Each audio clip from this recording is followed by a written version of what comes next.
Hello, everyone. Welcome to the newest and very special episode of the Theater Enthusiast podcast. Not only is it a special episode, it's the first time we have two fantastic, fabulous guests. We have one of the stars and the director of the Canes Theater world premiere production and currently New York Times critic pick, macbitches. Oh, hold on. Wait. Gosh darn it. I'm sorry. This app. Wait, there it is. Can you hear it? There you go. Wow, that was not good. Please welcome Ella Jane New and Rachel. Caroline Orlando. I don't know. That's your character's name in the show. That's why I got confused. Hi, ladies. Welcome. Hi. Thank you so much. What a horrible introduction that was, but welcome to the podcast. I did show them the mug. Thank you. They do have a Shakespeare insult mug. Should we read something? Oh, this is a good one. Thou art a boil, a plague sore. Anybody know what that's from? Because I don't. Oh, Caroline. I think that might be from Lear. No, I don't know. I don't know. Somebody's going to come after me after this podcast. Be like, it's not from Lear. It's from Timon of Athens. Are they going to come after you or your character in macbitches? Honestly, are we the same? Yeah, I was gonna say. Are we just one and the same? Who knows? I know, I've only just met you, so we'll figure it out as this podcast is going. Hi, ladies. Thank you for coming. Hi. Thanks for having us. Of course. So I always like to start with, where are you from? Who wants to go first? I'll go. I'm Ella. I am from, actually, I have an interesting backstory. I have a very English accent, but I was born in Barbados and have grown up all over the world and found myself landed in New York. So I feel like, is it weird to say I feel like I'm kind of from a bit of everywhere? That's Not probably at a all. lame thing to say, but I really do feel that. You can say whatever you want. Nothing is lame on this podcast. You can also curse as much as you want. I don't care. Live your life. I did also say Ella is my first international guest, which is very exciting. Maybe you're just like, you're a person of the world. So that sounds good. Yeah, I'll take that. Yeah. And Caroline, what about you? Where are you Take from? that. I'm from a town in Massachusetts called Saugus. It's a very small town just north of Boston. So for simplicity's sake, I usually say Boston, as my family grew up there and is there currently. So yeah, that's me. And you don't have an accent? I'm trying so hard. I work at it every hour of every day. It comes out when I talk to my parents for a while, or if I go home for a long weekend. And then when I get angry, it comes back. Yeah. Well, or drunk. Yeah. Well, I didn't hear it in the show, so it worked out well. Or, Yes. we don't know where your character is from in the show. So works out there too. So there you go. Yeah. Yep. So Ella, I want to chat with you for a little bit because I did take a program when I did see macbitches. It's such a fun title to say also, macbitches. You have like a very extensive and amazing, wonderful background. So what got you interested in wanting to pursue theater and film and all of this as your life? I'm definitely one of those who just love the arts. I'm through and through definitely a theater maker from every angle. I actually studied acting originally, which was amazing, and I'm so glad that I did, because I think it gives you a certain connection to the actors that, it's just going through the journey that an actor goes through. I think it really helps as a director. But in any case, I went to theatre school, and I very quickly you know, became part of like a theatre company as, you know, I guess more of like an artistic director position, very small, like tiny, you know, 21 years old, straight out of college. And I very quickly realized that I am a control freak, but also super creative. And I was so much more enamored by the overall picture of the final story, whether that be theatre or film. And so, you know, Ella, I will say that you are cutting out a little bit. I know we chatted about that quickly before the podcast started, but if you just wanted to maybe repeat yourself a little bit, or I oh, kind of thought about that for a couple of Ella, years. oh, Ugh, you can it's okay. So yes, continue in the time. It's all good. can you hear me I now? I will say I was nodding along when you're like, I'm a control freak and creative because I myself am the same way. So that's why when I'm like, yes, I agree, not because I know you personally. It's just like I am the same. I co-founded a virtual reading company during the pandemic, and I directed a lot of virtual readings, and we're putting on a Nice. cabaret in November. And my one of the co-founders, who's one of my best friends, I'm like, you know me, I'm type A and controlling, so I know what I'm talking about when it comes to this stuff.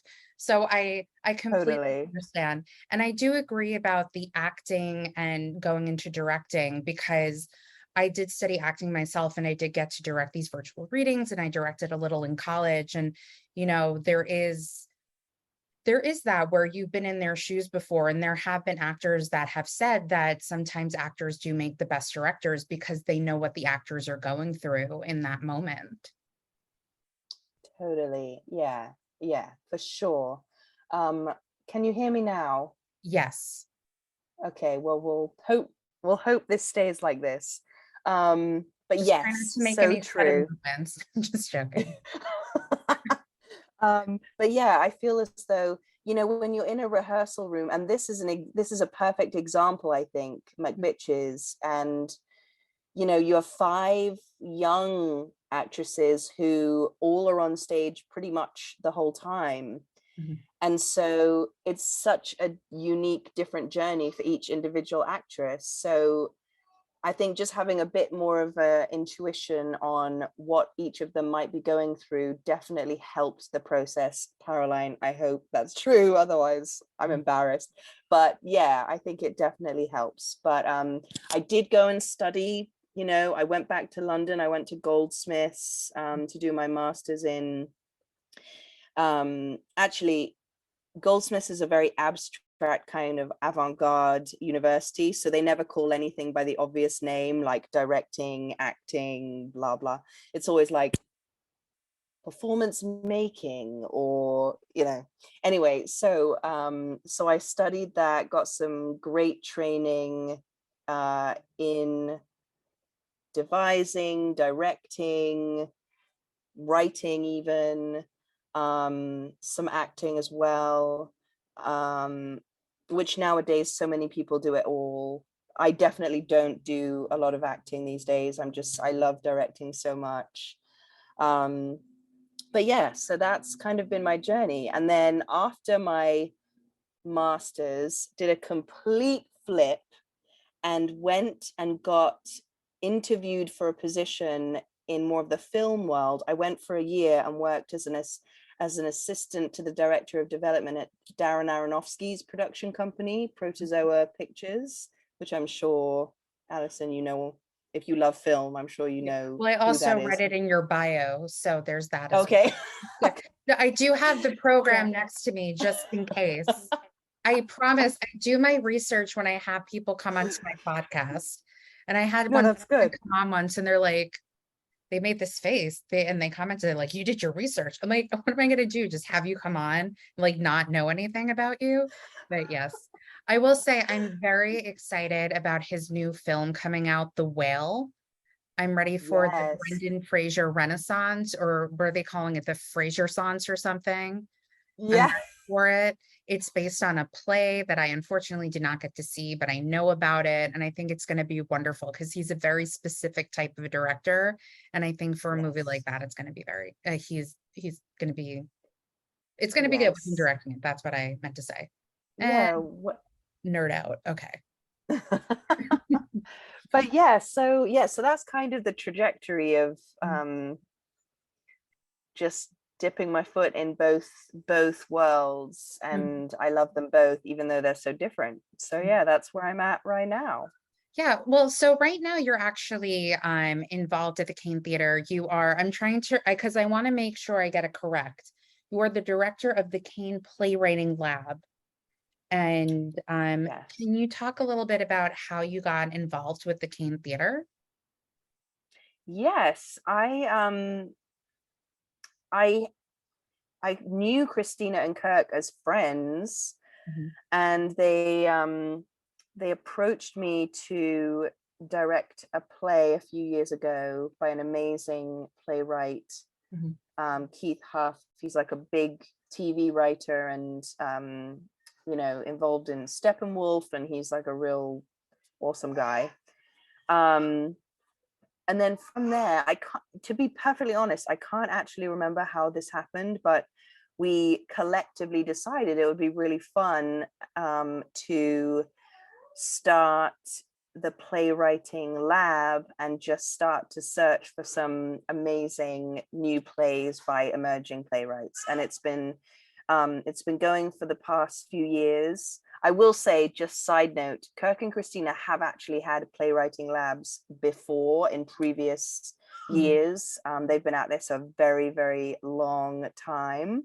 But I think there was a bit of a break, and then we started this playwriting lab at the new space, and it's really just grown from there. And to see this play go from the playwriting lab to the main stage to a New York Times critic pick is literally magical to Yeah. me. It's, one of the reasons I wake up every day. I'm so happy. Yeah. I had to say I really, really enjoyed it. And like even when I was walking home and I went home, I was still thinking about the show, which you can't really say a lot about with certain pieces of theater, but the show was also just really fun. And I was just like waiting for something to happen. I'm not giving away whether or not it did because people who are listening should see the show. But it is called McBitches, just putting it out there. But yeah, no, I really enjoyed it, and very well received review, I will say. So congratulations to both of you on that. And I will say I thought it was cast very well. As someone who prides himself on being very good at casting for stuff, I thought the casting, I'm gonna look at you, Caroline. The cast was great. It really was. So now that I'm looking at you, Caroline, let's talk about so you grew up right outside of Massachusetts. Did you always grow up loving theater, wanting to do theater? How did you get involved in it? I grew up, yes, in and around people who did community theater. A couple of my older cousins did, theater in high school, and I would go to their plays. I mainly started my career as a dancer. I danced from the time I could kind of walk, those people. And I loved it. And I thought, like, well, every 12-year-old girl with long legs thinks I'm going to be a Rockette someday. But I really did. I tried so hard. And then I really injured my back and had to, kind of reevaluate what I was doing and how I was pushing myself at such a young age. And then from there, my cousins were like, well, why don't you try out for the middle school theater. Why don't you try this? And I did. And then I thought, oh, okay, so I could still do this and be physically safe and not harm my body as much. Because we all know of the theater horror stories. Like I have scars, from walking into walls and stuff like Oh, that. I But have a scar in my chin from when I sliced my chin open on someone's costume when I was in college. Yeah, oh I bled God, on the stage. It was glorious. I had to go to the oh hospital. God, Yeah, that's a bad one. Yeah, I walked I'm fine backwards though. into a set piece. Good. I'm happy you are. Yeah. And Well, so I I'm have happy a you're scar on fine my eyebrow. too. Yeah.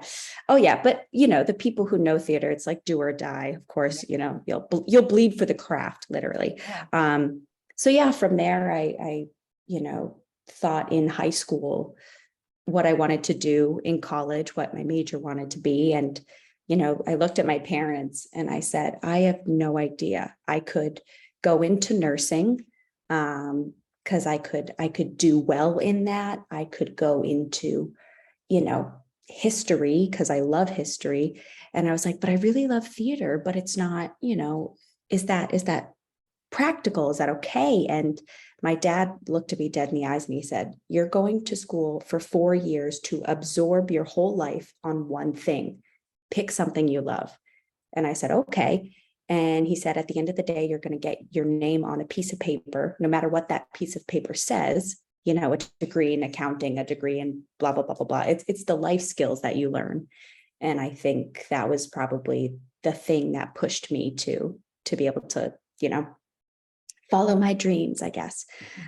So yeah, I went to school on Long Island at Hofstra University. I'm from Long Woo-hoo. Island. So when I read Hofstra, I was like, what? What I didn't go represent? there, but still, like a Long Island person, I was like, yeah, Yeah, Nassau County, baby. Yeah. that's where I'm from. What up? Yeah. And that was an experience unto itself. Can I ask The what amount made of things I you, learned. Yeah. what made you decide on Hofstra? If I can be totally honest, I would want it nothing less. was it was the financials. Yeah, I, wanted so badly to be in the city. I auditioned for a slew of places, either in Boston or New York, and it kind of came down to the scholarship packages. I got a very, very generous scholarship package from Hofstra that was almost too good to be true, and got to have minimal stress about going to school in general, because that was something that was of big concern to me. And I think it was the best decision. I think at the time, as a 17-year-old, I would have figured out how to be in Manhattan and how to be a student there and how to grow up kind of in Manhattan. But I loved that Hofstra had a campus. It was, an enclosed thing. I felt safe walking from building to building at night and things like that. And I think the community that Hofstra has built, especially within the liberal arts, is very accepting and loving of all people and places and things and all like that. So not to say that other universities don't have that, but that was my main reason for choosing it. Yeah. And everybody's college experience is different. I went to school in Manhattan. So, and we would say that the city was our campus. And ironically, I was supposed to go to school in Boston. So, like some weird parallels we have. Very interesting. We I did a wonder, little switcheroo. we did. I wonder if you actually Almost. auditioned for the college that I went to. I went to Pace University, but that was I also, did. I applied and then I didn't go through with the audition. yeah, and it's fine. I actually got into the school and then I auditioned for the musical theater program, but I didn't get into the musical theater program. And the person who why can't I think of what the word is, audition for, she's like, you want to do so many other things, why don't you do the BA program? You can always re-audition for musical theater. But I ended up graduating with the BFA because I was taking all the BFA classes anyway. So Mhm. anyway, Yeah. so once you're done with Hofstra, then what's the next step? What happens? I moved to the city with my two best friends, and I was just nannying and babysitting and trying to figure out how to audition, you know, for real people shows. And then I got involved with the chain theater because they needed a light and soundboard op for a fringe festival. And I thought, oh, well, my education has proved, fruitful in this endeavor, because Hofstra is really great about making sure that, yes, a BFA performance major is not just a BFA performance major. We learned, every part of the creation of a show, from the design to the technical execution, which again, another reason why I really enjoyed my education there. So I did the light and soundboard op, and since then I've been like a leech, and I haven't I haven't left. In that case, after the Fringe Festival, I was helping them run auditions for a show that we did just prior to the pandemic, which was directed by Ella as well. So that's how I met Ella. And then they said, oh, would you like to read for one of these characters? And I was like, oh, this sounds like good practice. I was like, this is good audition practice. Great. Not thinking anything of it. And then the show happened, and I happened to be cast in it. And it was, a really intense, dramatic play with a lot of depth and a lot of heartache, but also had these really, funny moments in it. And it was really a great experience for like my first time out into the world. And then COVID hit. So Yeah. And then what did you guys do during the pandemic to keep yourselves creative? Because, like I mentioned earlier, I directed a couple of readings, and in the beginning of the pandemic, we would do Q&As after, and that was always a question I would ask the performers. And if the playwright joined us, what did you guys do to stay creative during the pandemic or during that time? For me, I did a couple of Zoom readings, friends were developing, plays and scenes, just of course, to keep busy. But I kind of reverted back to like visual art, painting, just because that was something that I could do on my own and didn't need other people, other things. And it was easy for me to get that going. So that's that for me. Yeah. It was hard though. It was very hard. Yeah. It felt like a rebirth to come back to theater. Yeah. Caroline, did you do that painting with the pink, the one that's on the set? Did you do that in the pandemic? I did. Yeah. Yeah. That was just a quick acrylic that I was like So cool. doing those, like, oh my God, like 10 a day. I was just like, blah, blah, blah. Yeah. Girls, sell those on Etsy. Make Yeah. that money. Oh my God, I might. Be like featured in macbitches. Check it. Check it out. Why not? Yeah. Ella, what about you? What did you do during I call it the panorama, because sometimes you have to keep like depressing things fun. So what did you do during the pandemic? Can you hear me? It's saying my internet is unstable again. Can you hear me? Yes. Okay. Yeah.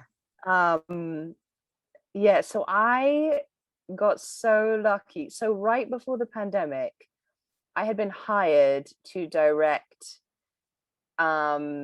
this production of an awesome musical called Falling in Love with Mr. Delamort. Mm-hmm. And then obviously the pandemic hit and no main stage shows were happening in any theater.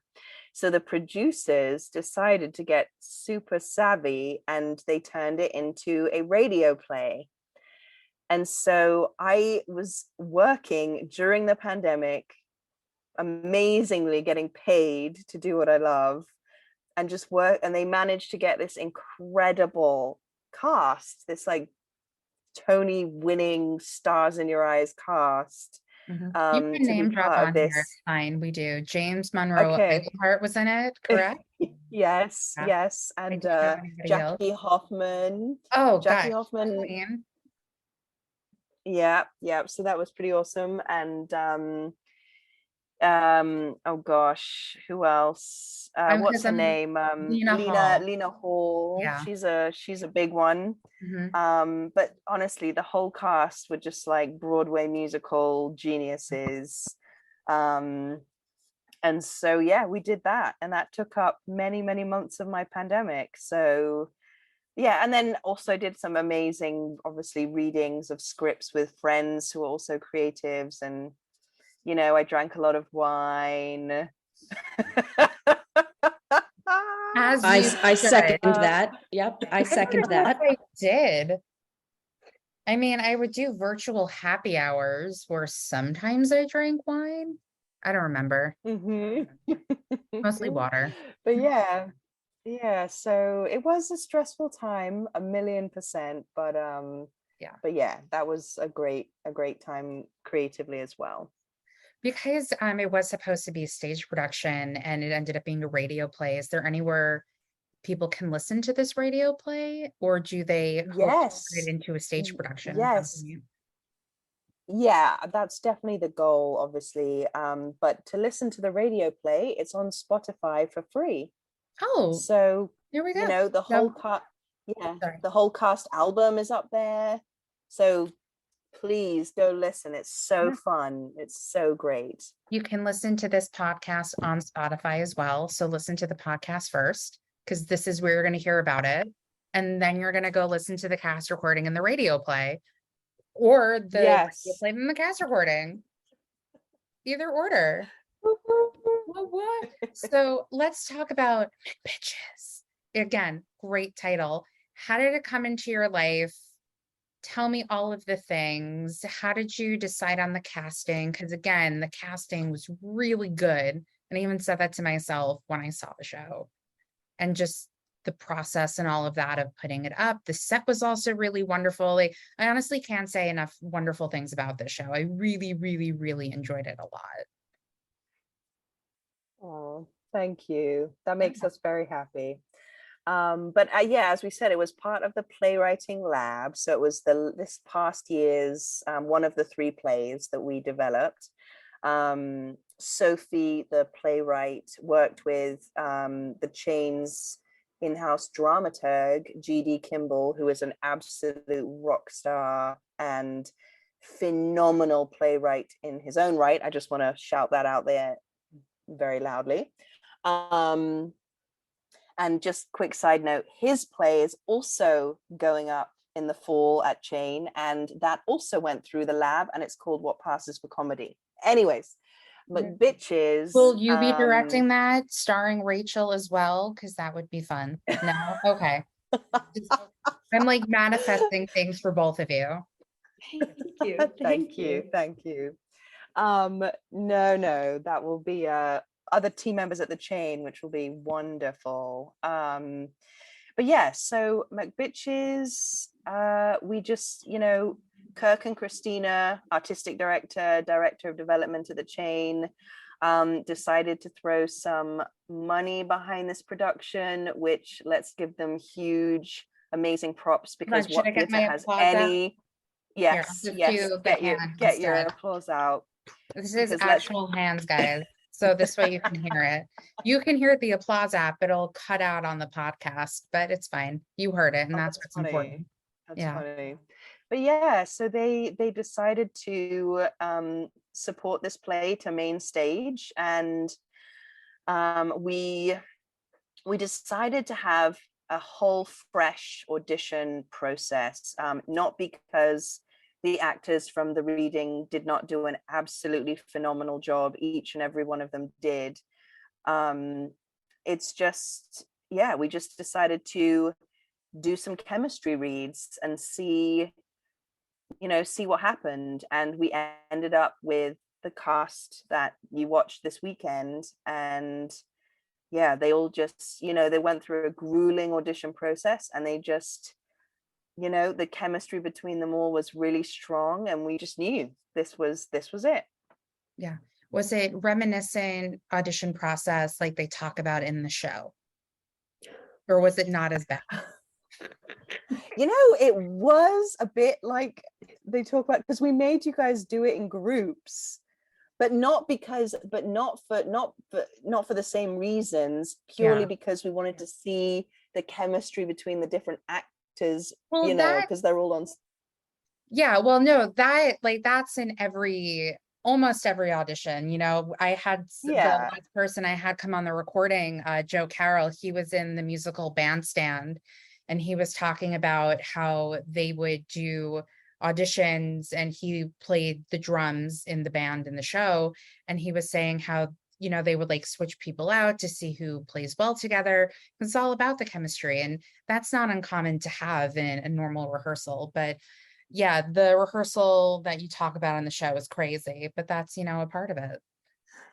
Oh, yeah. No, it definitely was not nearly as stressful or anxiety inducing as what I can remember from college, the pressure you put on yourself. I think the environment that the people doing the auditioning, like, the people sitting behind the table, the environment that they created as an open space to try new things and create, made the audition process not easy. Auditioning's never easy, but definitely fun. It made it fun to do that, and that carried throughout the whole rehearsal process as well. Yeah. Does one of you actually want to say or give like a little synapse about what McBitches is actually about for those who are listening, so they can kind of get an understanding of why we're talking about an audition process and all of that stuff that happens in the show? Ella, would you Sure, like to take this Caroline. or Carol? Oh, sure. I'm just gonna sit here I and don't drink care. out of my hot priest mug. Whomever wants to talk, go ahead. um yeah, you go, Caroline. You go. Okie dokie. On a dark and stormy night. No, just kidding. So McBitches is about a group of young female college students in their theater program just after audition week. And they are discovering at the same time the cast list for that season. And from there, without giving too much away, things don't go according to plan, whatever whichever character's individual version of what their plan was, nothing goes to that. And then from there, the gal pals meet up. They are trying to get to know this new outsider who is now involved in the production, and they're doing the Scottish play. That's kind of important to know. And from there, a night of drinking and telling secrets and discoveries come about, and chaos ensues. Yeah. So that's all I've got. Yeah. And I will say, because I've mentioned this to you before we even started recording, how it brought me back to like, I jokingly say trauma of being in a theater program and the insecurities that I had in the program, mostly like being a heavyset person, not being able to get like cast in anything for whatever reason, or being seen as like a specific archetype because I did well in one show as a character, not ever getting made or not ever being cast in a main stage production and them casting the same people over and over. And it's funny too, because of the relationship that not to give anything away, the relationship that one of the characters have with one of like the faculty members of the program was kind of reminiscent to when I was in college, because there was like a rumored similar relationship happening to somebody I went to college with and like the head of the department. So it just brought me back to when I was in college. And like I told Rachel, like she looked like somebody who was a senior when I was a freshman. But, luckily, knock on wood, what happens in the show didn't really go in that direction for me with, the bitches. But, I definitely think if you were in a college program, you can definitely relate to at least one or if not more of the characters, especially if you're a female. And it's funny too, because that summer, my summer that I graduated college, I interned for an advertising agency. And I said to myself, wow, this is like the first time I actually like haven't thought about my weight. And when I was in the department, that was like one of the big things because, that I think led into it. I had like somebody harass me about my weight once, and it was just like a whole big thing. So it's just very interesting that the show brought up all of these like things that happened. And I'm fine This now. I mean, I'm horrifies me that wonderful, but it just like brought up those memories. Ella, I'm so sorry I interrupted you. What were you saying? No, I was just going to say this horrifies me that I keep hearing these versions of this story, and so many of the stories are centered around looks and weight. It's so crazy. I Yeah. mean, and sadly not surprising, but Mhm. just and to hear like that comments have come from faculty in certain circumstances is just a Well, the way it was crazy more, scenario. I didn't really get harassed by the faculty. I got harassed by students. And if Okay. people have listened to the podcast, I had a very rough senior year because of students. Um, but there was a faculty member who was just like, you're not going to get cast till you're older. And that was probably like the worst thing that was said to me. But like it was the students that were pretty nasty. Yeah. Don't feel bad. I'm fine, Mental. guys. I'm totally fine, honestly. Like I'm wonderful. I'm great. And those people can suck it. So Hell yeah. Yes. Fuck them. Oh my Fuck God. them. no, seriously, I'm like, guess what? No. So it's all good. Don't, but no, like I said, it's just interesting that, the show, even though that's probably not one of like the main reasons you did it, but it's just interesting to me that that just brought up those feelings and it brought me back to years ago when 2 years ago when I graduated college. I'm older, but yeah, no, it's just, I just thought that was like an interesting part of seeing the show. For sure. Yeah, it's wild. It's yeah, I'm interested to hear like what did you, although no, I shouldn't, because then we're going to give away major plot points. I We wanted to can- ask you your reaction. We can talk about it once we stop recording. It's fine. You can Okay. ask me after.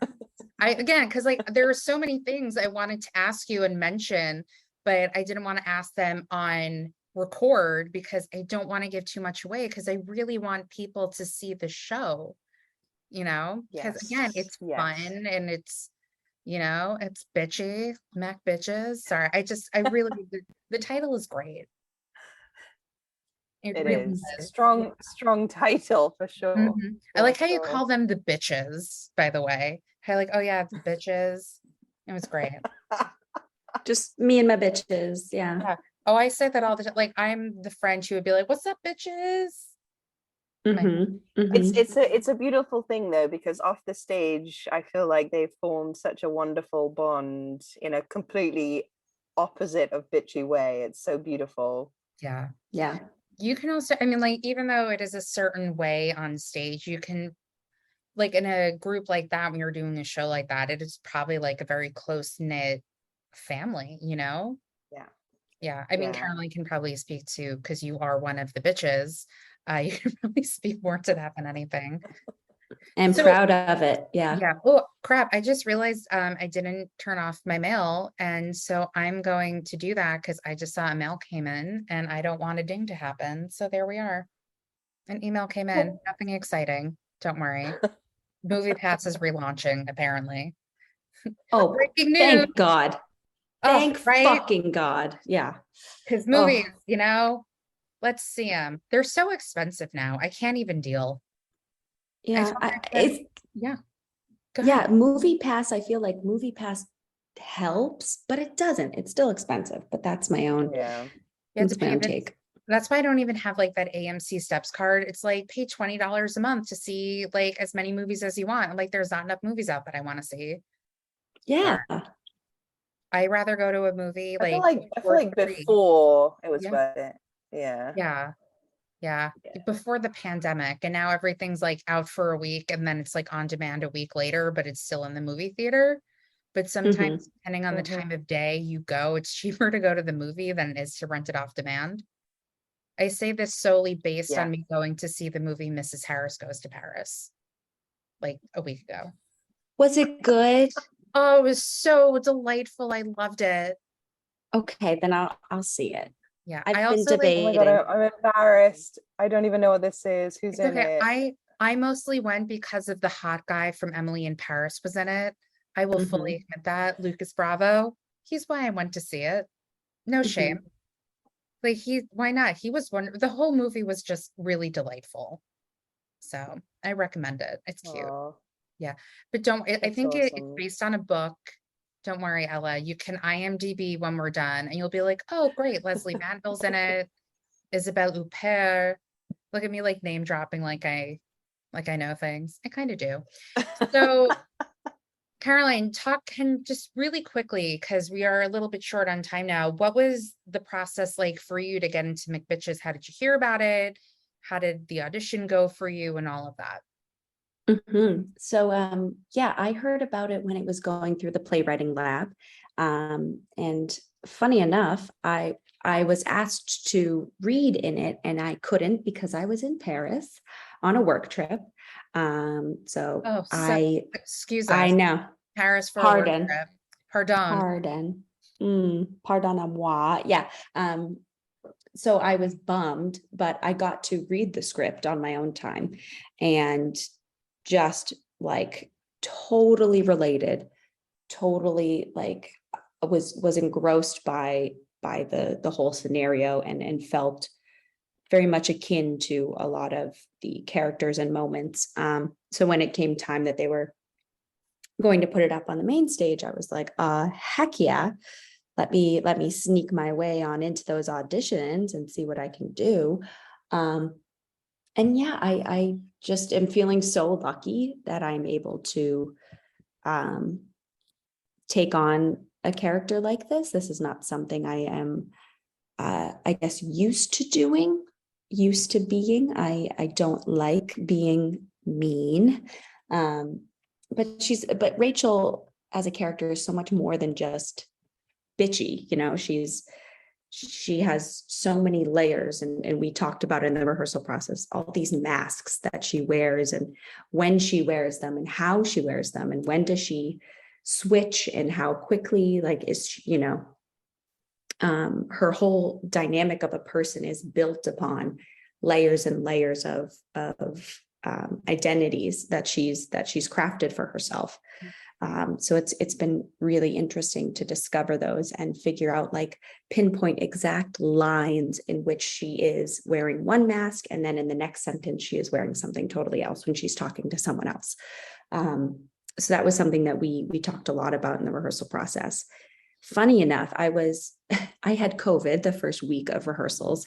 So I was sitting on a Zoom screen, just watching them bond and start to create this show. And I was like, let me out, let me out. But then once I got in the rehearsal room, I was ready to just tackle it. And I think for a play like this, with such intense content, you have to be ready to go full force into it. I mean, you guys can correct me if I'm wrong, but I as an actor, I felt like if I'm not in this 100%, if I don't want to be here 100% of the time, then what's the point? Yeah. Because in so many ways, this environment that, this college theater environment that these girls are a part of, these decisions, these cast lists are life or death for them in a lot of ways. And if I didn't feel that intense in a certain way towards this project as a whole, as an actor, then I don't think it would have come across as authentic, I guess you could say. So yeah. Yeah. I don't even know if that answered your question. No, it's funny too, because like you're talking about it, I'm like, yeah, and I don't want to give anything away because I literally can sit here for however long and like talk about like these specific moments that I noticed in the show that your character had. But again, I don't want to do that because I don't want to give anything away. So see the show so they can come back on and we can talk about it. Thank you. Yeah, we'll have a spoilers episode. Well, we should. Why not? We should. The week before the show closes. I'm traveling next week. That's why I was like, let's do it now. So let's talk briefly about top going theater experiences. What are they for both of you? Do you have any? Oh gosh, that is a Wait, you can That's a have hefty question. I will say, Um, Joe Carroll did ask me what mine was, and I've mentioned it before on the podcast, but I forgot to mention Great Comet, Natasha Peer and the Great Comet of 1812. I did forget to mention that when I recorded with him. So if you listen to that and you're listening to this podcast, Great Comet. But yeah, so go ahead. Sorry. no, I would say I'm like a huge fan of the epic, you know, I loved like August Osage County. Before the pandemic, I would say the two big, I mean, if you want to talk like, I mean, not that you've said to mention big productions, but You can the mention whatever you want. The two that I've seen just before the pandemic that stick out in my mind was and he's just one of my most favorite playwrights ever, is Jez Butterworth's The Ferryman. You, Ella, you don't even know. I'm working on my really bad Irish accent to one day play Caitlin Carney. It's also on my top list of it. One of the most incredible theater experiences I've ever had. I saw that show twice. Second time I saw it, I got a much better seat, and I was still like taken aback by like what happens at the end. And you know what happens. Sorry, nerding out. Sorry, go ahead. No, no, everything you just said, I feel exactly the same way. I got like excitedness happening now in my body because we talked about the ferryman. Yeah, I was just one of those pitch perfect. I mean, he's a genius, let's be honest. But it was just one of those pitch perfect productions that just every script, set to actors to direction, every single thing was brilliant. So that'll be I'll throw. Oh, you went silent for a moment. Oh no. Ella, can you just repeat that because we missed what you said? What did you hear up till? You just heard I can't speak English apparently. We just heard that's my, and then you were getting really excited and then it just went silent. No, I just said that's my one I'm gonna throw out there. Now you guys have to throw some out there. No, you can do more than one. I have a lot, but please. I've been seeing shows for 30 years. So. Oh my gosh. I saw this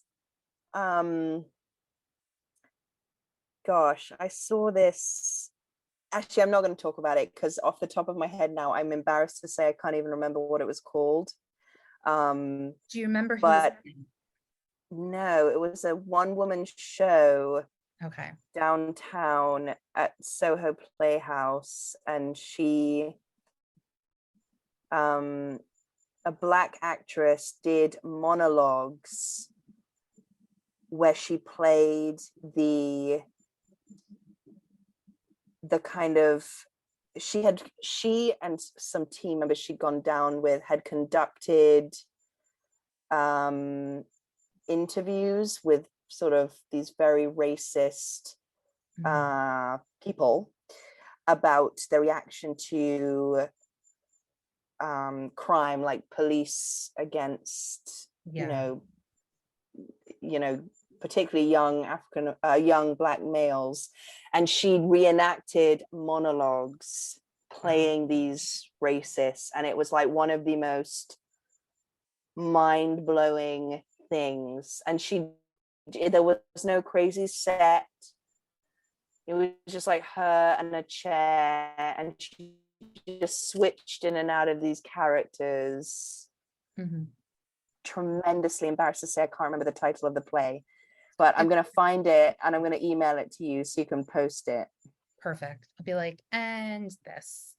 Caroline, do you have any? Yes, I do. Well, okay, well, first I'll throw this out there. I have seen Wicked about almost a dozen times. It was the first show that I saw Broadway in Boston when I was like 9 years old. And I was like, oh my God, like magic is happening on stage. So that one just holds like a special place in my heart. I will never be in it, and I'm okay with that because no one wants to hear me sing. But it is, yeah, that one I just, no matter what, I love. But I, before the pandemic, saw the Public Theater do For Colored Girls before it went to Broadway recently. And the whole time I was crying. I was crying and laughing and crying some more. And to be in that space, I'd never been to a show at the Public Theater before. And that the space that we were in was, so intimate, but also, gave space for these characters to just, float. Like it was beautiful. And the actresses that were in that production of it just blew me away. Like their rhythm, their chemistry, and yeah, it was just like, oh, I don't know. I think it was like an hour and a half long, and it felt like it went by in a minute. It was gorgeous. Yeah, I didn't get to see it on actual Broadway, but yeah. Do you have any more, or is it just those two? Let me think. I Well, have I a just, laundry list, so I always, yeah, if you have more than like two, feel free.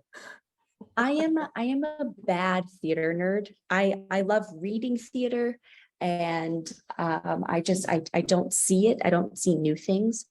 Um, Well, also but theater yeah. is not cheap nowadays. Mm, And that's always like an ongoing hot button issue. And during the pandemic, I would talk to these actors, and a lot of the actors that I worked with in these readings are Broadway performers.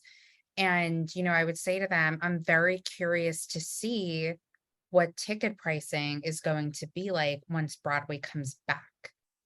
And hasn't really changed that much. Even like, when I was in college, rush tickets and lottery tickets were, $10 to $20 cheaper than they are now. Like I won Moulin Rouge lottery a few weeks ago, and it was like $47.50. Like back in my day, it probably would have been like $10 cheaper, or $20 cheaper. And like Yeah. TDF is even more expensive now than it used to be. So mhm. yeah, I totally understand where you're coming from. And Yeah, also, yeah, I'm it old is. now. I don't want to like stand outside of a theater and like wait for tickets when the box office opens. Like I'm not in college No, anymore. I can't. no, I like I don't sleep. have the energy. Yeah, I like sleep. I like sleep. I can't do it. wonderful. Like you see my bed Yeah, behind me. That's my favorite place in my apartment. It's great. yeah, yeah. I Um, second that. yeah. Oh, yeah. But yeah, no, I feel like I like reading a lot of plays. I like going to the drama bookshop and finding new plays and things. I guess that's just the more economical way to experience theater, in my opinion. But Yeah. I love reading. I love reading about, why a playwright wrote it and how and all that jazz. So yeah, but no, that's kind of, what else have I seen? I don't know. I saw like Waitress, which was great. Don't get me wrong, but you know, I see things when people have an extra ticket and they're trying to get rid of it. And it just so happens to be in my price range. So Free. I Yeah. will say, speaking of drama bookshop, I did get to see Hamilton from the front row. And that was kind of a magical experience as well. Did you I get spit on by the actors? Were you in the Well, splash was zone? Jonathan Groff in the show? Because if he was, you probably were spit on. Yeah. Yeah, he actually wasn't. Oh, okay. But whoever was playing the king was phenomenal. Yeah. For my birthday, my older sister got me a ticket to see Hamilton, and I couldn't go because it ended up being the same day as a friend's wedding. So I have yet to see Hamilton on Broadway, but I have seen it on Disney Plus. So there's Same that. here. Okay. Yeah. Yeah. I'll see it one day. It's also like it was never on the top of my list of things to see, and I ended up selling my Hamilton ticket, but then with that money, I ended up buying tickets to other shows. So one day I'll see it. It'll be fine. I like how you said shows plural. Oh, Like yeah. Yeah. you sold Yeah. one ticket to get Yeah. Yeah. multiple tickets. I honestly Yeah. think one I of the mean, shows like, I bought are you a tickets to was millionaire now? Sister. Oh, not even then. But I will say, like, even I think one of the tickets I bought was to see Waitress, actually. Mm. Yeah, I loved it. Again, I'm not a musical theater person by nature. That's not something I auditioned for, so therefore I don't necessarily gravitate toward it. But I saw it the closing night, like January of 2020, Mhm. and it was Catherine McPhee, and I was like, again, sobbing the whole time. Mhm. But like, and I get it. I get why people love musicals, you know, like every time that people are like, oh my God, like, oh, I want to audition for this musical. I'm like, you're pretentious. And then I go see a musical and I'm like, I love theater. So I'm gonna find a musical that you're gonna like.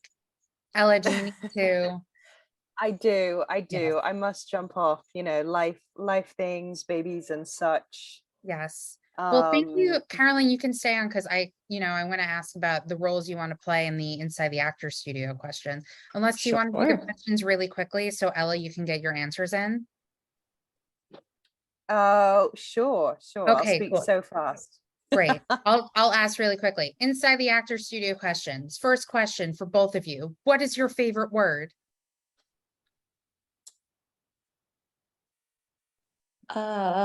Love. I was gonna say happy. It's both great answers. Mine is love too, so it's all good.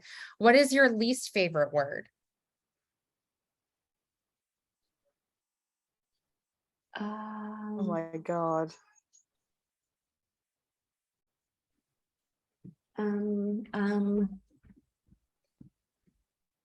Minimalism. Moist, but that's a bit Oh, cliche. that's a bad one. That's a bad one. What turns you on? Sexually? No. Unless you want people to know that, live your life. But Daniel Radcliffe actually asked James Lipton the same thing. He's like, what? Like, do you want people to know that? And James Lipton's like, well, these are your students. They need to learn. So I was there for the hilarious. I definitely love when I can see someone is so passionate about something. It's really amazing. Yeah, it definitely. I want to be around that person all the time. Well, I'm That's a good answer. available for whenever you want to hang out, because clearly you can tell how nerdy I am after my freak out about the ferryman. Thank you. Caroline, what about you? Yeah. Again, doesn't have to be sexually. Or will it? That's the after hours one. That's the after hours show. No, I think for me, what gets me going is nature. I think everything kind of in my life falls back to nature, falls back to, what has already been there in the earth before humans have mucked it up. So whenever I'm feeling in a way mucked up, I try and go back to nature. Yeah. And in Manhattan, that's Central Park. Okay. What turns you off? Stupid asshole racists. Yeah, that and blind ignorance. Yeah. What is your favorite curse word? Definitely fuck. Yeah, I'd say fuck, or I call people whore bags a lot. Oh, I like that. Yeah. Or McBitches. See? Yeah. Bring it back. What sound or noise do you love? Baby's laughter. What sound or noise do you love, Ella? That was Oh, yeah, I would say the same. What sound or noise do you hate? Baby's crying. I say that mainly because I just had one, so it's like so in my brain. You have both though. You have the baby laughing and the baby crying. So it's like a love-hate for you. Mhm. Totally. Mm. I'd Kinda have to say people chewing. That is, hate that. What profession other than yours would you like to attempt? Detective. Oh, that's a good one. I'd have to say I'd love to be an art curator or like a museum curator. Yeah. Like kind of like an archaeologist, but yeah, that. Nice. What profession would you not like to do?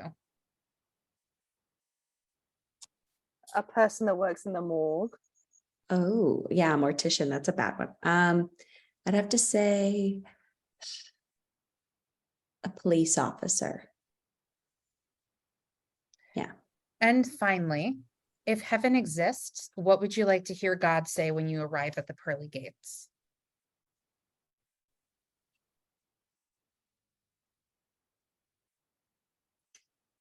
Come have some sprinkles.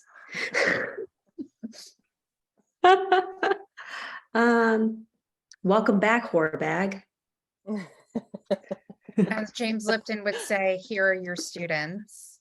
Ella, thank you so much for joining us. Caroline, if you can hang out more, because I'm going to ask you about your roles that are your dreams.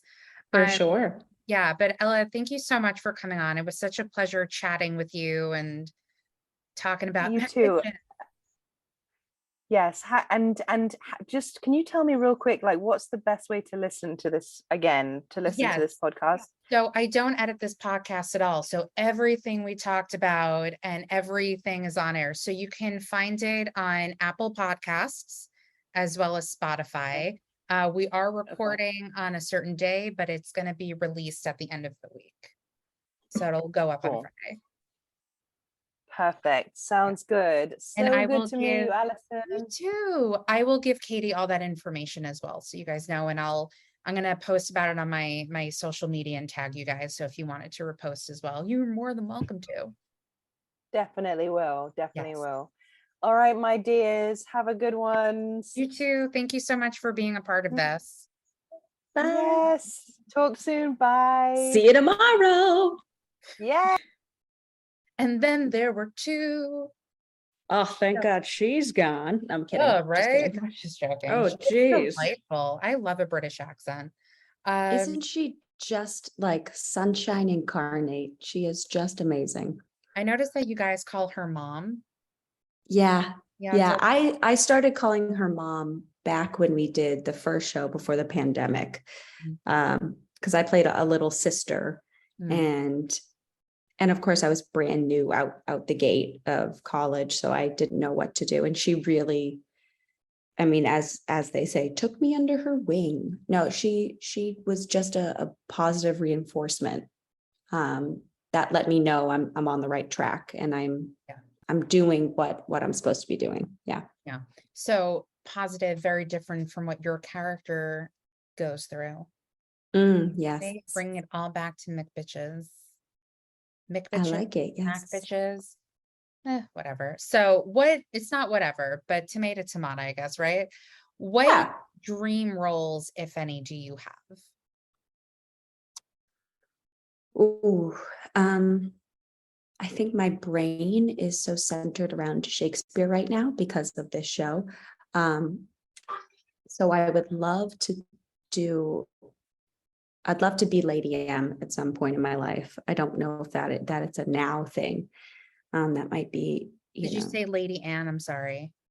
Lady M, Oh, Lady Lady Mac. Yeah. Yeah, I'd love to take a crack at that. I'd also love to play like Hamlet. I'd love to dive into the roles that are truly coveted, not to say that the female roles that Shakespeare didn't write are dynamic in their own ways, but yeah, it's a different energy to kind of uncover the depths of masculinity and then kind of effacing that to the world, because it's truthful in a way, but it's truthful in just a different way. So yeah, my brain is all Shakespeare all the time right now. I don't have like a normal person role. Yeah. Everybody has their own thing. And it's very interesting that you said Hamlet, and you didn't say like, oh, it's normally played by a man, because nowadays, the gender swap is so different. Like you just had in the park a female playing Richard III. The new head of the Globe, Michelle something, whose last name I can't think of, she went in very much like gender swapping roles, and we're doing this, and she's played different genders before, and Ruth Nyga just played Hamlet, I think in Brooklyn somewhere. Yes, yes. Definitely like a change over from like, back in Shakespeare's time when all the males played all the characters and even the males played the female. Did you see those productions that they did in New York of Twelfth Night and Richard III with Mark Rylance? Yes, I didn't, not in person, but I've seen like the video clips and the streams of those. Yeah. Yeah. I was lucky enough to see the Twelfth Night production. I didn't get to see Richard III. And I really wish my friend and I got there sooner, because they were actually dressing them and getting them ready while they were on the stage, which was so cool. And seeing Mark Rylance do Shakespeare and like him playing, what was it, Olivia, I believe, in Twelfth Night. Oh my God, such a well-deserved Tony. Sorry, and theater nerding. So yeah, no, I absolutely agree. Okay, Olivia, that's another one I'd love to play. Yeah. We did I have a soft spot for Richard III, not him as a person because he kind of sucked, but for that show, that was the last role I did in college, the last show I did in college, and it was Queen Elizabeth. Yeah. And that, again, just the depths you can go with Shakespeare's characters, it's limitless. It's limitless to how you can interpret these characters. Yeah. Yeah. And there's so many. I was going to say something that like my brain just farted out with what I was going to say about Shakespeare. Yeah, no, it's not there. It's gone. It left my brain. That's okay. It'll come back. I was going to ask more things, and now my brain is just like, no, like, I don't know what else to ask. I was going to ask you so many more things, and now I can't remember. Do you have anything you want to ask me, since we're just sitting here and I can't remember anything? You can say no, it's fine. Yeah, no, I'd like to know who has been your like on the list of people that you've had on this podcast. I was kind of going through and stalking your podcast. Thank you for stalking. Yeah, love it. I'm very excited to deep dive, because I've been looking for a new podcast to listen to. Again, I don't edit them. The longest one is over 3 hours. I have some I usually announce like leading up to who's coming onto my podcast, but I have some. I really feel bad that I said this to Joe Carroll yesterday when I recorded with him. Like, I got some like really cool people coming up. And I was like, but like, no, but you're wonderful. And like, honestly, Joe Carroll, if you were listening, you are the gemmest of the gems. And I had the best time chatting with him yesterday, and I kind of didn't want to stop like recording with him, but sorry, go ahead. Like, yes. So out of all the people that you've had, who has been like the most coveted person in your brain that you finally got to talk to on the podcast? It's going to be next month. Oh, it's a cliffhanger. And I say that because I kind of can't believe they said yes to doing it. And this person is in one of my top going theater experiences. And like, I'm getting emotional just talking about it. And like if anybody who knows me knows how much like this show has meant to me. And it was on Broadway like over 10 years ago, and I'm still obsessed with it. And it's going to be a big thing. But every single person I've had on the podcast, I've wanted them to come on to the podcast. And I'm not going to ask somebody to come on who I don't want to come on and talk to. And I have a relationship with a majority of them from working with them, and they're just all wonderful people.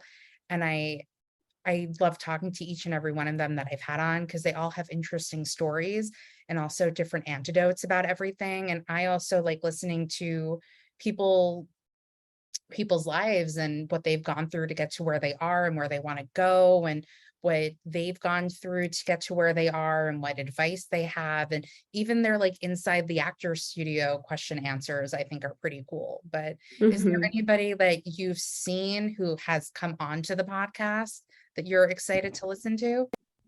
Let me go back through. I'm gonna search real quick. Please take your time.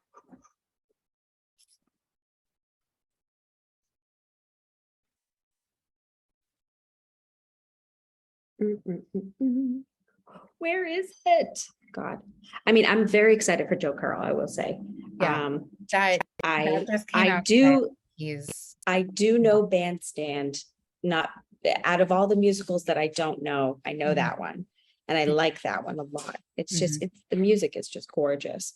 Yeah. He was the one I told about macbitches, and he's like, "Oh, that sounds awesome." So I did tell him about the show. Imagine Ew, if he came and saw the no, show. ew. Please don't, please. I'm Joe, sweating. see the show. You're not gonna know he's there. That's true. Actually, the lights, you can kind of see. Oh, yeah, I was I, the one where like I walked in on Friday and I was like, "Is that seat available?" That was me. Like pre-show. I'm like, "Is that seat open?" Because they had reserved seating and I didn't know who they were for. And I saw like one random seat available. I was like, "For me? Can I sit there?" Yeah. for me, yeah. Yeah. Let's see. You can say all of them. Oh, this is one I'm really interested. Andrew Kober. Is that how you say his It's last name? so funny you bring him up. I swear, like every single podcast I have ever since he did it, it ends up becoming like an Andrew Coper Stan account podcast, because we No always way. talk about him. Because I love Hair, and Mm, I love She Loves Me and Sunday. I mean, School of Rock, yes, too. But I mean, all of the, Sunday in the Park with George, just, yeah. And She Loves Me. I don't know why. That's just a classic. I think it reminds me of my grandparents, mhm, and listening to, those songs with them. mhm. Yeah, so that one I was excited about. I saved it, on my Instagram. I was like, save this post. So, I like, yeah. I adore Andrew Cober, and you will be hard pressed to find somebody who doesn't feel the same way about him. Mm. And I shit you not, like almost every podcast, his name is brought up. It's like Cober, yeah. I was like, this I is just think like an maybe Andrew I'll Cober go stan. through. Yeah, Yeah, maybe I'll go through chronologically and hear the progression of his fandom. Yeah. it starts like I know Nick Braber, we talked about him a lot, and then Joe and I spoke about him yesterday on the podcast. I'm like, oh, this is another Andrew Cober stan account podcast. It's great. And honestly, he would love it too. He'd be like, that's great. It's great. And he's in Beetlejuice right now too, which is wonderful. And yeah, Oh, yeah, he's an okay. understudy. And I think he's actually going on as Beetlejuice in September. So right Oh after my God, no Beetlejuice way. says, I think so. It's not like officially Perfect. announced, but he's Okay. like, ooh, these dates. And so my friend and I are like, we're gonna have to see Beetlejuice again, aren't we? Because he's I just, haven't seen it yet. I want to. I saw that, the Tony performance that they did, and I was like, oh, yeah. that's badass. Yeah. Well, what's really great, and it's funny because speaking of Joe Carroll, now it's a Joe Carroll and Andrew Kober fan Stan account. stan account podcast. He and I were talking about Alex Timbers because he did Moulin Rouge in Boston and he didn't go to New York with it. But we were talking about how Alex Timbers, Moulin Rouge, like the whole theater, it's like you're in the Moulin Rouge, how it's very, the theater itself Mhm. just seems immersive. And I said, that's kind of what he does with all of his shows. He did that with Bloody Bloody Andrew Jackson. The whole theater was kind of decorated, and he also kind of did the same thing with Beetlejuice. I don't know what it's like at the Marquee because I haven't seen it at the Marquee, but at the Winter Garden, like the whole theater, the lights and everything was just like you were in the world of Beetlejuice. Mhm. Oh, wow. Okay, so I'll follow his Instagram, and I'll figure out maybe I'll meet you there. We'll go on a date. We'll Perfect. watch Beetlejuice together, and then we'll wait outside and stage door for him. Oh, I'll just text him, be like, I'm seeing you in Beetlejuice tonight. It'll be like, Oh, you could do that. Yeah. I also emailed him today about something. So yeah. There Hey, you go. October, you have fans. So many fans. Yeah, he did. There's at least Yeah. Oh, there's so many. Honestly, people like genuinely, and he's the one. How I said like you did research that was Kober, and I was like, oh, the morons. He's like, how do you know these things? I was like, I did research on you. Like, you're gonna come onto my podcast. I'm not gonna know anything. But I knew him. I know him because during the pandemic, I did 4 virtual readings with him. mm, Yeah, so we did Teresa Rebeck's The Understudy together, which was just so fun. And then we did Neil LaBute's Reasons trilogy, oh and yeah. he played Greg in all 3 of our readings. Gosh, I love those plays. Yeah. That's okay. That's another thing. That's another dream show I want to be a part of in some way. Dream shows, plural. Yeah. Yeah. Who would you want to play, Carly or Steph? Now I'm like getting really into it. Carly. Yeah. If I had to pick. Yeah. That would, yeah. I'm gonna stick to my first answer. Yeah, probably Carly. Yeah, but both of, I mean, they are. He has a really interesting arc through the trilogy as well. Yeah. Look at me like I know what I'm talking about. I do. I directed them. Alben virtually, but I know my LaBute stuff. Yeah. Yeah, he's a good playwright. He is just I feel like LaBute like takes you in, makes you like feel so strongly about these characters, like about the world that they're in. Either like, you love them so much, or you hate them so much, or you have all these so strong feelings. And it's hard to write characters like that make people immediately like latch onto. Yeah. Cool. And that's what I feel like our playwright did in macbitches. Yeah, and macbitches, M-bitches. And batches. All the bitches. Well, I think we've come towards the end, but I do always end with this question. Why do you think theater is important? I think hit me hard, Jesus. So I take think your time. I'm not in a rush. Don't worry. Art as a whole, whether it be visual art,